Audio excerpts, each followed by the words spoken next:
Ignition sequence starts. 6, 5, 4, 3, 2, 1, 0. Liftoff. We have a liftoff.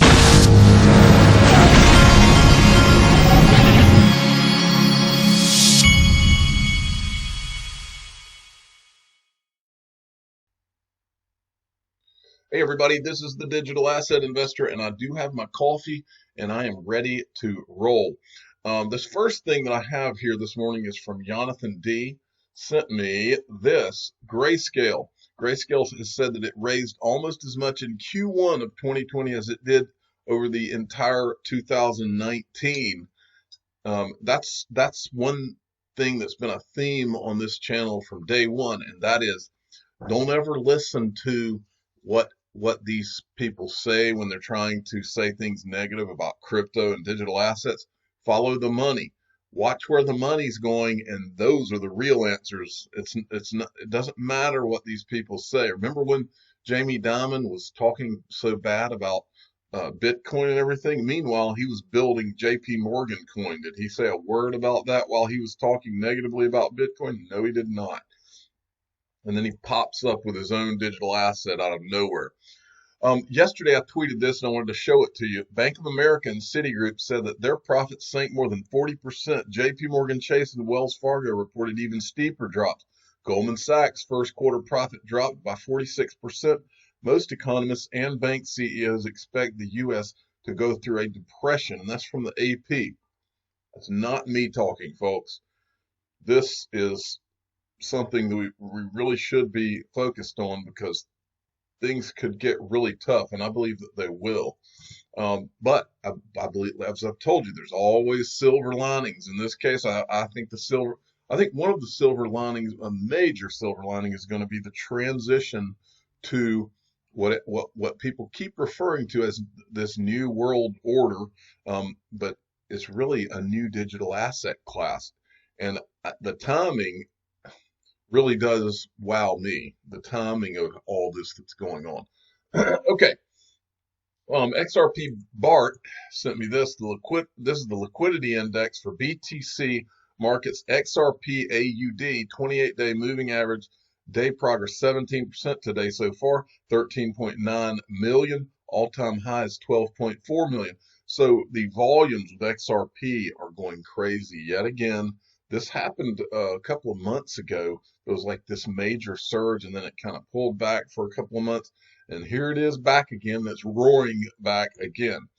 I Am Legion had tweeted this out. This is a Finextra article. Company announcement: Temenos helps U.S. banks and credit unions to respond to this current crisis. It says here, Temenos helps U.S. banks and credit unions, The banking software company announced today that its Temenos Infinity digital omni-channel product is enabling U.S. banks and credit unions to accelerate loan applications to small businesses under the U.S. Small Business Administration Paycheck Protection Program. So Temenos is getting in the game. Then we got this from Michelle Vandenberg. This is from Santander. Today we announced the UK launch of Pago FX, a low-cost international money transfer service. We will charge no fees at all for the next 2 months. Recognizing the ongoing pandemic, Pago FX is coming to more European countries later this year. I'm going to show you this video, and then I'll tell you my thoughts on this. We feel that there is a very important gap in the market where there is a demand for safe, convenient, and competitive cross-border payments. Through Pago FX, we continue to expand our already strong payments business without the need to have a Santander bank account. We're going to be able to offer the trust, convenience, and speed of a bank. We are regulated at a much higher level than any of the other payment providers that are non-banks.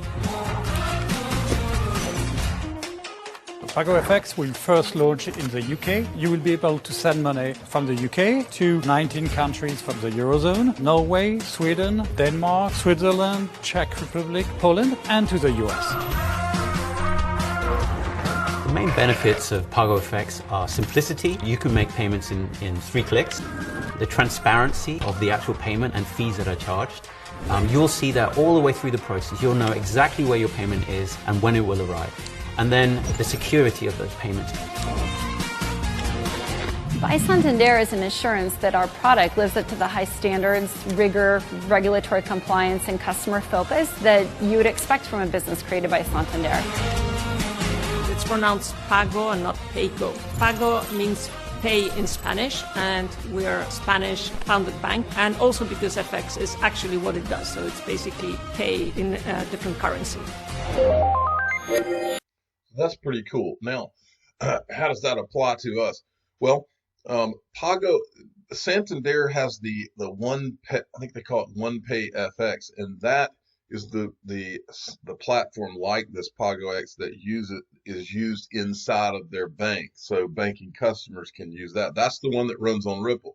As of right now, Pago FX does not run on Ripple, and I don't know all the details of the whys of it. But here she talks about how they were going to be launching this. And I'll let you see this. We're doing lots of things. We're collaborating with Apple, with all types of companies. Depends on the markets, depends on what our customers are using. But we're also creating our own platform. So we just announced we're going to have our own merchant acquiring and our own trade services platform. We launched the first blockchain-based FX retail for individuals, cross-border payment. Now it's connecting 7 countries. I just realized I didn't have the video playing. Let me go back to here. Now it's connecting 7 countries. That's gonna be open market. It will be called Pago FX in the next few months. So we have a very sort of comprehensive strategy where we are building our own because we are big enough to do that. I think I said we have 144 million customers, but we have 1.2 million small shops, 4 million SMEs. So we're building our own platforms, we're collaborating, and we're trying, really at the end is to stay at the heart of our customers' payments. Okay, so anyway, but I want to reiterate, right now Pago FX does not use Ripple technology, and I don't know what their plan is down the road, but the One Pay FX does use Ripple. Okay, Digital Asset CPA sent me this. This is from the World Economic Forum, and it was put out April, so it was put out this month. It's called Inclusive Deployment of Blockchain for Supply Chains, Part 6, a framework for blockchain interoperability. Now, I looked around this, and basically page 18 was really the only interesting page that I saw. So I was going to go down to that and at least show that to you. This, on this, it says documented interoperability between individual blockchain technologies or interoperability solutions. They've got Ethereum on here. They've got Bitcoin operating with the Interledger, WAN chain, ARC, BTC Relay, and then they've got Ripple over here through R3 Corda Settler and Interledger. And then Corda's up here. So, and then you've got Hyperledger Quilt. So you can kind of see how they're designing all this to work together. But I just wanted to show you that. Okay, X-Men XRP sent me this. This is an opinion, an op-ed in the New York Times. And I wanted to show you this, just the title. Stop dawdling, people need money. An antiquated financial system is slowing distribution of federal stimulus to families. Policymakers are making things worse. And I'm not going to go any further into the article, but I am going to show you what's going on the ground. This is a Steve Mnuchin tweet from yesterday. U.S. Treasury and IRS just launched the free Get My Payment app. What this app was for is those of us like myself who haven't received one red penny from the United States government. They've told me to stay home, but I haven't received a penny. But this is for those of us, if you've never provided a bank account to the U.S. government, what you're supposed to do is go on the IRS's website to this Get My Payment app and fill in your information. Well, when I filled in my information, this is what I got, and a bunch of people were saying this is what they got too. So you fill in your information, it says payment status not available. According to information that we have on file, we cannot determine your eligibility for a payment at this time. In other words, sorry, digital asset investor, we're making you stay home, but you're just out of luck, and we're not even going to tell you when you're going to be in luck as far as being compensated in any kind of way. Now, I am no person who is some big person, into being bailed out and all that. But look, let us go to work. If you're going to put us in this kind of a situation, I mean, this is ridiculous because you're handing out money that you don't even have. It's ridiculous. It's not even the fact that I need the money. I just wanted to illustrate the absurdity of what's going on. It is ridiculous. And then meanwhile, XRP Crypto Wolf shows us this. Chinese government employees will receive China's central bank digital currency in May.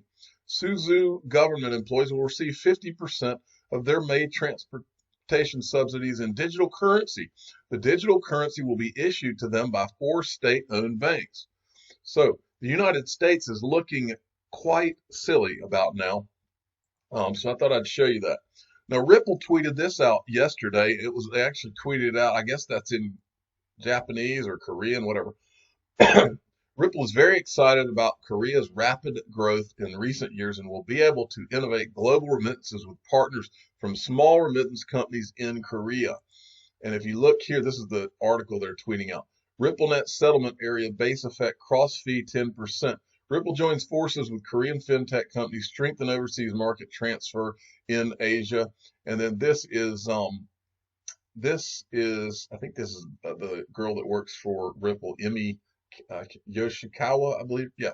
Emi Yoshikawa, director of global operations for Ripple, said in a written interview with the Financial News blog post in the 8th that Asia Pacific financial institutions and consumers using RippleNet with Korean fintech companies, I will actively increase it.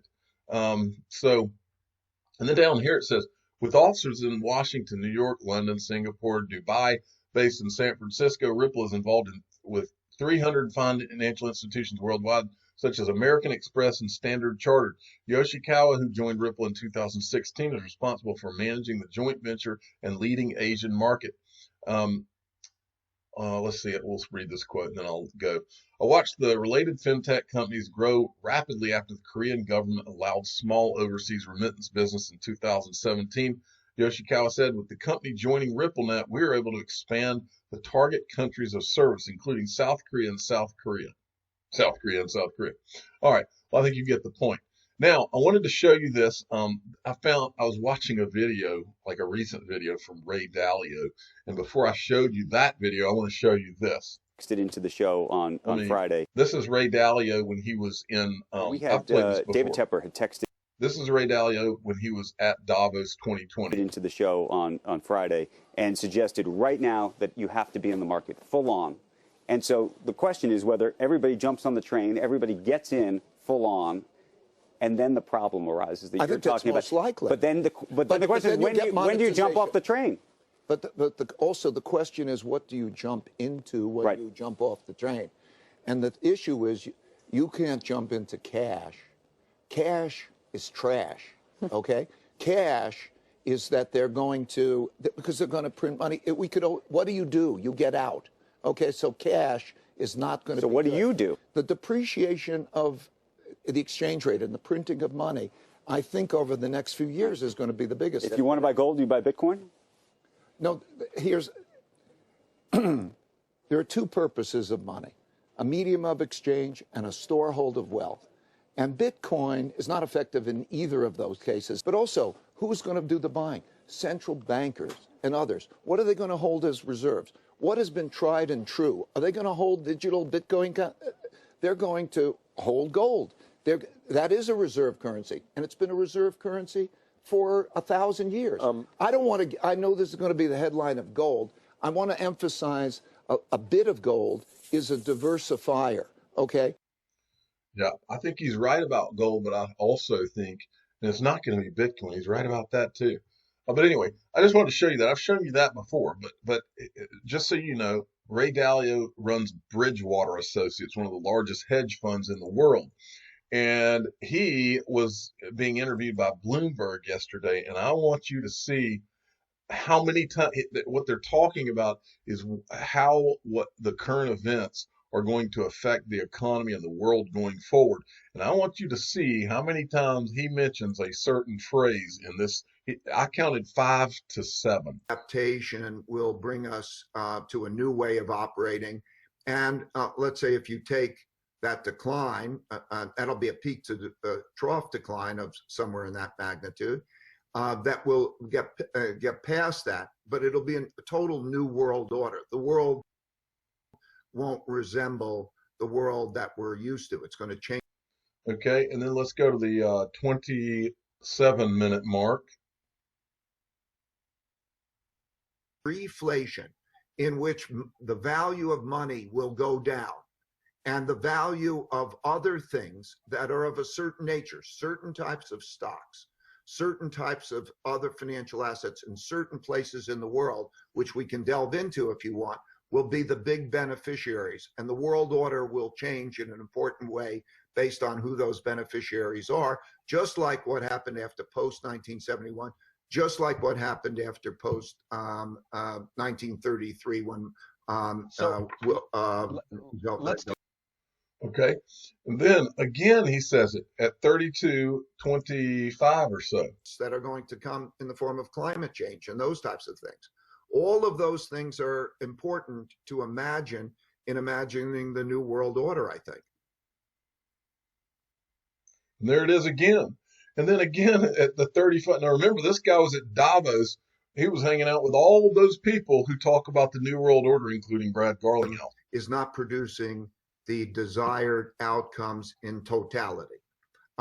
Because if what is the desired outcome?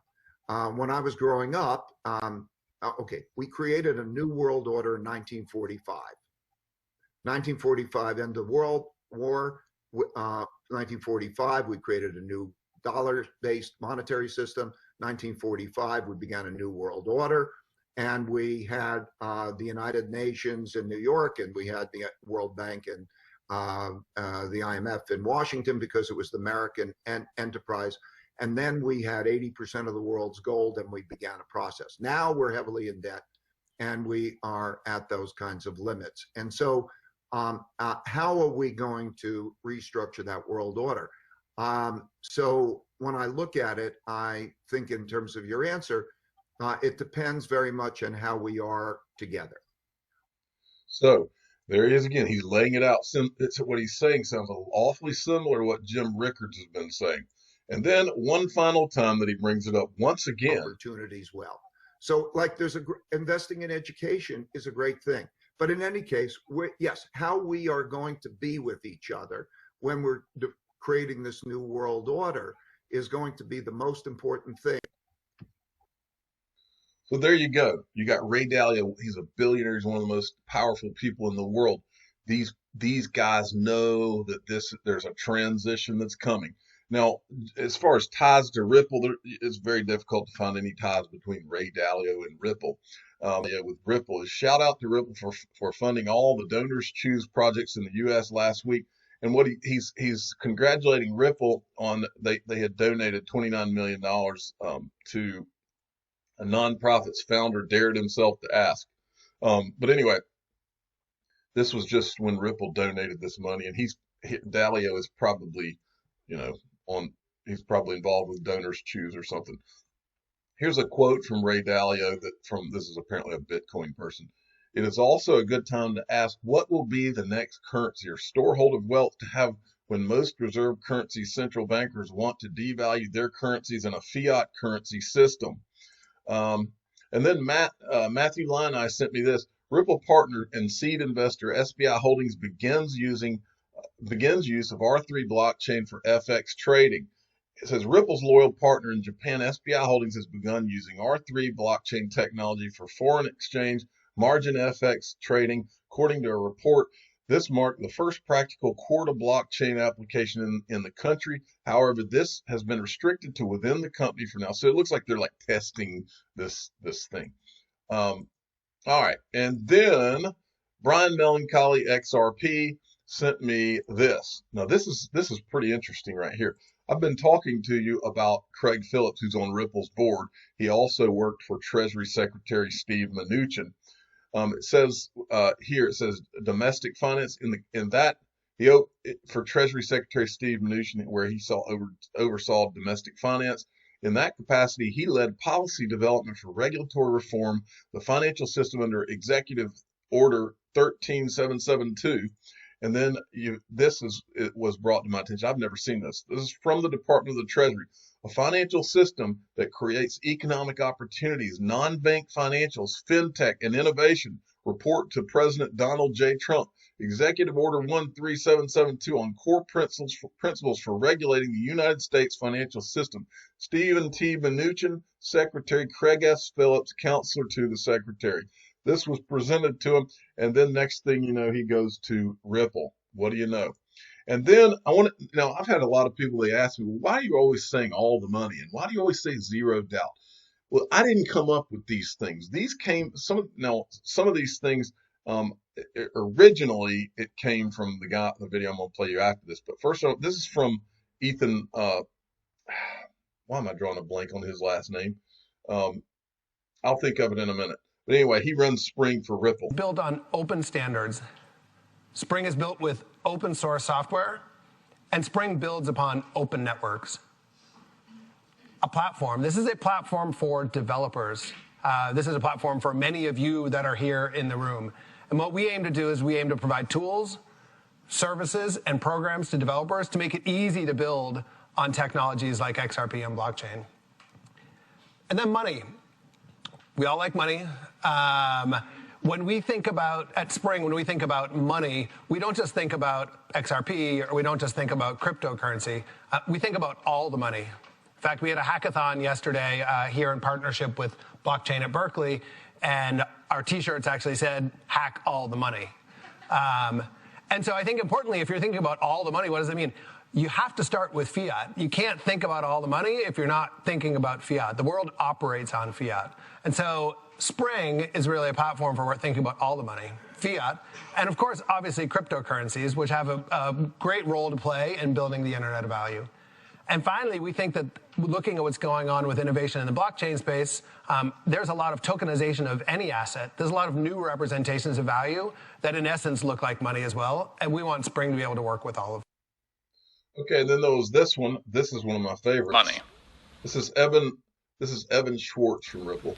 So some people have heard me say this before, but I'll throw it out to the audience. What is Interledger's total addressable market size?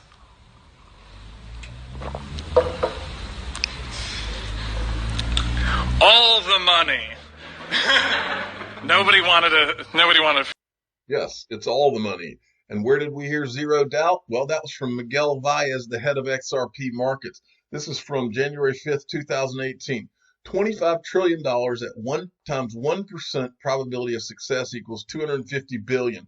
Don't think that's a coincidence. Maybe that probability was 0.01% early last year, but things have changed. Ripple reached escape velocity in 2017. We're not done, but it's real. And he's tweeting this tweet out. Patrick Griffin, Ripple is solving a $20 to $30 trillion global liquidity problem with XRP. What opportunity is bigger than that? I agree. I'm the digital asset investor. I'm not an investment advisor. This is for entertainment purposes only. Please subscribe and hit the like button and tell your friends and family that this is about all of the money and that I have zero doubt, where he says right here. Thank you for listening.